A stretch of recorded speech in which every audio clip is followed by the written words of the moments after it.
अस्सलाम वालेकुम जी, मुझे कहते हैं डॉक्टर सनिया। मैं हूं आप सबकी डॉक्टर, चैनल आप सबकी डॉक्टर या हेल्थ सीक्रेट्स पर डॉक्टर सनिया में आप सबको खुशामदीद। उम्मीद करती हैं सब खैरियत से होंगे, जितने भी रहें सेहत के साथ रहें। मुझे, मेरे घर वालों को, मेरे वालिदैन को अपनी दुआ में याद रखें। आप लोगों की फरमाइश पर एक और वीडियो बनाई जा रही है कि छोटा बच्चा जो गोद का होता है वो बहुत ज़्यादा रोता है, और हमें कैसे पता चलेगा इस बच्चे के साथ क्या मसला है। हम उसकी कौन कौन सी चीज़ों को देखें और उसको ट्रीट करें तो वो बच्चे के मसले हल हो जाएं। क्योंकि छोटे बच्चे रोते रहते हैं और बता नहीं सकते हैं, बोल नहीं सकते हैं। तो आप बीइंग अ मदर या बीइंग अ पेरेंट्स या बीइंग अ गार्डियन, कैसे आपको पता चलेगा कि बच्चे को क्या मसला है। आज की वीडियो में मैं आपको बताऊंगी। इससे पहले आपको एक रिमाइंडर, वीडियो पसंद है तो लाइक जरूर किया करें, फ्रेंड फैमिली में शेयर किया करें। चैनल आप सबके डॉक्टर हेल्थ सीक्रेट पर डॉक्टर सनिया को सब्सक्राइब करें। छोटा बच्चा, गोद का बच्चा, पैदाइशी बच्चे से लेकर 9 महीने तक का बच्चा जो बैबलिंग्स भी नहीं कर सकता, साउंड्स भी नहीं निकाल सकता, वो बच्चा किस तरह से जो है ना हमें अपनी तकलीफ बताता है। वो रो कर बताता है, चिड़चिड़ा होता है और दूध नहीं पी रहा होता। तो इसमें हमने जो सबसे पहली चीज़ देखनी होती है वो हमने बेबी का देखना होता है। बेबी की पैम्पर या बेबी का डाइपर, क्या वो काफ़ी देर से लगा हुआ है, वो वेट तो नहीं है। अगर ये है तो बेबी के कराए होने की बहुत बड़ी वजह ये हो सकती है। इसको हम डील करेंगे, इसको हम ठीक करेंगे और ये बेबी हमारा कंफर्टेबल हो जाएगा। दूसरी वजह जो बच्चों का एक्सेसिव रोने की होती है, छोटे बच्चे की, और बिला वजह वो रो रहे होते हैं, वो है पैम्पर वाली एरिया का, नैपी एरिया का रैश। हमने उस एरिया को देखना है। अगर उस पर रैश है तो हमने अपने डॉक्टर से कंसल्ट करना है। उसके लिए जो रेमेडी वो बताएंगे हमने उसको करनी है, और हमारे बेबी के जैसे रैश ठीक होंगे, हमारा बेबी कंफर्टेबल हो जाएगा और उसकी क्राई सेट हो जाएगी।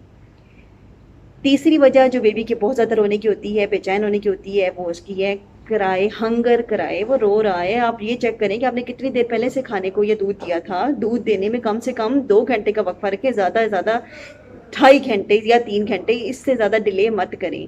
भूखा बेबी रोना शुरू कर देता है, इरिटेबल हो जाता है और संभलता नहीं है। बच्चे के रोने से पहले ही आप बच्चे को शेड्यूल के मुताबिक दूध दें, ताकि आपका बच्चा कंफर्टेबल रहे और आपको तंग ना करे। चौथी वजह बच्चे की बहुत ज़्यादा रोने की होती है, वह बच्चे के पेट में हवा, जिसे हम कॉलिक कहते हैं। ये क्यों हो रही होती है? क्योंकि बच्चा ज़्यादा रो रहा होता है, वो ज़्यादा एयर अंदर लेके जा रहा होता है। फिर उनको चुप कराने के लिए हम जो माशाल्लाह से तरीका इस्तेमाल करते हैं वो क्या करते हैं, चूसनी मुंह में डाल देते हैं, खाली फीडर दे देते हैं। इस चूसने से भी एयर अंदर जा रही है और खाली फीडर से भी एयर अंदर जा रही है, तो बच्चे को वो और ज़्यादा ख़राब कर रही है, और ज़्यादा पेट में हवा पैदा कर रही है, और ज़्यादा बच्चे को डिस्टर्ब कर रही है, और बच्चा और ज़्यादा रोए जा रहा है।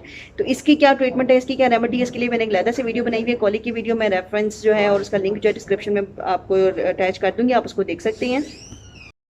पांचवी बच्चा, बच्चे के बेचैन होने की, रोने की, इरिटेबल होने की, वो ये हो सकती है कि बच्चे के बॉडी का टेम्परेचर, बच्चे के रूम का टेम्परेचर या इन्वायरमेंट का टेम्परेचर मैच नहीं कर रहा। गर्मी में आपने बच्चे को, या तो बच्चे को बहुत ज़्यादा गर्मी लग रही है, या बच्चे को सर्दियों में बहुत ज़्यादा सर्दी लग रही है, या बच्चा ठंडा हो रहा है या बच्चा गर्म हो रहा है, या आपने रूम का टेम्परेचर बच्चे की कंडीशन के अकॉर्डिंगली चेंज किया हुआ है। मतलब आपने AC बहुत ज़्यादा ठंडा किया हुआ है, बच्चा बहुत ठंडा लग रहा है।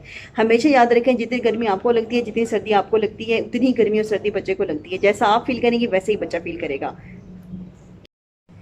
इसके अलावा छठी वजह बच्चे के बहुत ज़्यादा रोने की कुछ मेडिकल कंडीशंस हो सकती हैं। लाइक बच्चे को टेम्परेचर हो सकता है, बच्चे की बॉडी में कहीं पेन हो सकती है, या बच्चे को कोई स्किन के इश्यूज हो सकते हैं, और भी बहुत सारी वजूहत होती हैं, या कुछ ख़तरनाक किस्म की भी बीमारियां हो सकती हैं। तो आपने ये सारी वजूहत जो मैंने घर में बताई हैं आपको, वो इसको घर में चेक करें। जो मैंने आपको बता चुकी हूँ उन सबको वो चेक करें, इन सबको 1 बाय 1 डील करें। अगर इसके बावजूद भी आपका बच्चा बहुत ज़्यादा रो रहा है, इरिटेबल हो रहा है, तो प्लीज़ अपने पीडियाट्रिशियन को कंसल्ट करें। उम्मीद करती हूँ कि आप के लिए ये इल्म में जो इजाफा मैंने बताया है, जो आपके पॉइंट्स बताए हैं, ये डेफिनेटली आपके इल्म में इजाफा करेंगे। आप इसको दूसरों के साथ भी शेयर किया करें, और वीडियो पसंद आए तो लाइक ज़रूर किया करें, एंड तक ज़रूर देखा करें, चैनल को सब्सक्राइब किया करें। आप सबकी डॉक्टर हेल्थ सीक्रेट्स पर डॉक्टर सनिया। अल्लाह हाफिज़।